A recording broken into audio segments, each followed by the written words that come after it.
Nilagyan na po nila ng baluster. Kumbaga, ano pa, sama po talaga to sa kanilang work. Ito. Sa ating update guys. Kasi may blessing po na dumating kay Ma'am Lynn.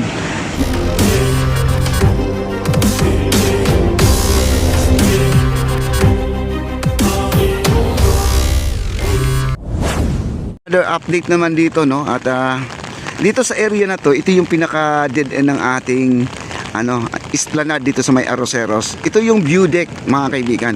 Kung nakikita nyo ang view deck natin, napakaganda na. Antayin na lang po natin, napapahiran lang po ito ng pintura, no? At lagyan ng rubberized at lagyan ng primer, lagyan pa ng first coating para kumapit po ang ating pintura. Tapos ang ating kawayan ay malinis na rin, na-trim na po nila, no? Tapos dito, ayan, at dito sa area na to ay meron po tayong handumanan na iniwan po dito guys, no? Handumanan, Bisaya po yan, alaala, no? Ayan, dito naman po meron pong bago. Ito na yung sinasabi ko. Kasi siguro naman ay napapansin nyo, meron tayong mga baluster pa na marami doon. Kasi ito talaga guys, kasama po talaga to sa kanilang work. Ito inayos na po nila, Yan. May mga buhangin na rin dumating at bubuhusan na po nila ng pasimano guys. Ito yung daanan ng PWD. Ito papuntang DepEd na po tayo. Kasi ang ating area na to, ito sila po ang magtutuloy papunta tayo ng Ayala.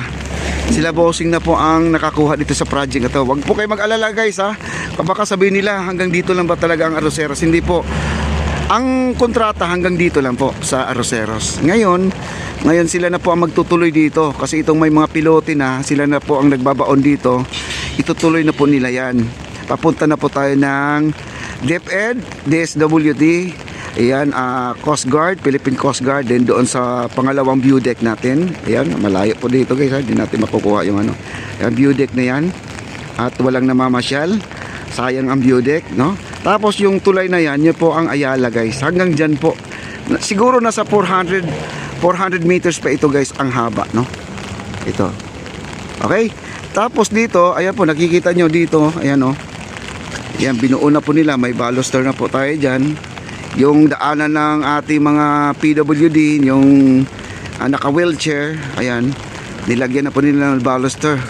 Kumbaga, sumusubra pa, no? Sumusubra pa ang kanilang work. Kasi alam mo naman si bossing, hanggat may mga materyales pa dyan, sasalpak niya lahat niya yan.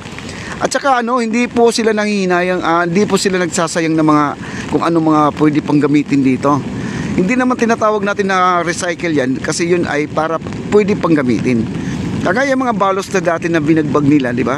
Nakita nyo ang baluster, binagbag nila na yung nakakabit na, pero ginamit pa rin nila doon sa may hagdanan. Kasi nag-widening po sila dito, may binago na isang hilerang beranda, binagbag po nila kasi pinalawakan po yung yung ating Quezon Bridge, no? Yung pagpasok mo sa Quezon Bridge, kailangan po talaga ay magiging hindi makipot. Ngayon ay maganda na po.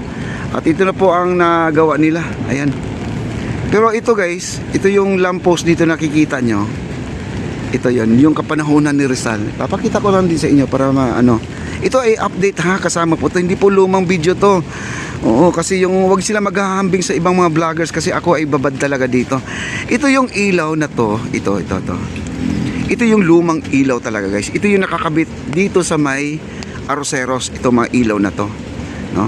Ito yung ilalagay doon sa ilalim ng tulay ng ating Quezon Bridge, kasi ito ay maiksi ito mga single na to, detached mga to, isang ilaw, may dalawahan, ayan. Ito po ay ilaw ng DPWH mga kaibigan.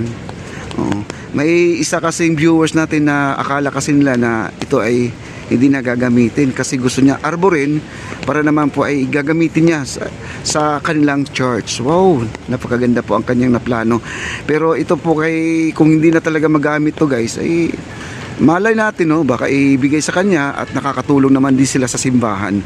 Okay, dito naman ang ating tapos na po. Anong last natin na in-update to ay ginagawa pa lang. Ngayon tapos na po ang ating daanan ng PWD. Ayan, kita nyo naman Sa kabilang wings ay naglalatag pa sila ng baluster. Ito gaya dito, parang ganito din ang gagawin nila mga kaibigan. Ayan, ganyan. Maganda nga ito guys kasi diretso, hindi kagaya doon sa likod ng post office ay ano, parang sigsag, pasigsag guys. Ayan po, nag-aakyat na po sila ng mga bakal dito. Di, okay lang. Okay. Ito, nag-aakyat sila ng bakal. Okay, okay. Okay, nag-aakyat sila ng bakal dito. Ayan o. Hinahakot na po nila guys, no? Ayan, nandito sila. Kasi marami pang mga bakal na hahakutin na. Sila po ay mag-ano na, yung magliligpit na, clearing na sila. Ayan o. Isang cart. Ganyan lang, isang pirasong bakal. Saan ilalagay yan? Sa dulo. Dulo? Ay, hakutin na forklift. Okay. Kaya pala sinampa na po dito. Forklift na po kita nyo? Binagsak na lang po dito. Kita nyo, hindi nagka-crack ang ating ano. 260? 160 lang? 160 kilo. Bigat lang. Ano nako, ang bigat pala. 160? Ang bigat niyan. Parang kung sa bigas yan, ilang sako? 3. Ayan si Kuya. Walang kaya bigat ha. Mga 3 kilo, mga 3 sakong ano kasi 150 no. Ayan oh. Kasi ang kilo ng bigas ngayon ay nasa ano lang 25 no. Ang gaan ng ano. Maliit na lang po ang sako-sako ngayon ng bigas. Dati guys, kapanahunan, ang lalaki ng mga sako 50 kilos per sako dati no. At saka mura pa ang per sacks dati. 1973 kasi ako kaya naabutan ko talaga 'yon. Ayan, naikwento ko pa yung aking taon. Pero hindi ko na maikinahiya guys, no? Ako matutuwa ako pag umabot ako ng 60 guys.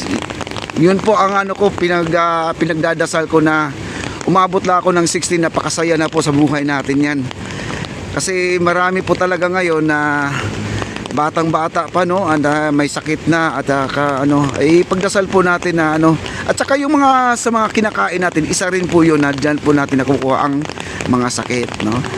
Kaya magta-try po tayo ng ano, yung napapanood ko na low carbs mga kaibigan. At siningit ko na lang din yung topic na yan kasi para din sa health natin no. Low carbs no at no rice mga kaibigan, yun po ang ibig sabihin nun. Ayan, habang binabaybay po natin tong esplanade na to, maulan-ulan pa. Napakasarap po namnamin ang buhay mo dito guys no. At talaga ikaw ay marirelax dito. Wow. Napakaganda, napaka-relax. Hindi po sayang ang pagpupunta nyo dito kahit na maulan dahil maganda pa rin siya, no? Kunting-kunti na lang po kasi ang dulo natin sa post office ay napinturahan na. Bali, 6 na pintura daw 'yon, 6 na patong. Kaya ganyan po kakapal po ang gagawin dito. Ganyan kakapal. Grabe. Ayun na po, yung iba dito inakyat na po nila at ito'y binuhat nila pero di nakakayanin guys. Wow. Ang galing oh. At saka madilim ang ating kalangitan. Kung kailan dala-dala po natin yung drone, umulan naman kahapon. Dadalhin ko, iniiwan ko kasi akala ko umulan, umaraw kahapon. No, ngayon naman binitbit ko naman, umulan naman, baliktad guys oh. Okay lang, at least masaya naman po tayo sa ating update guys kasi may blessing po na dumating kay Ma'am Len Macaraig. Thank you so much Ma'am Len Macaraig. Thank you so much.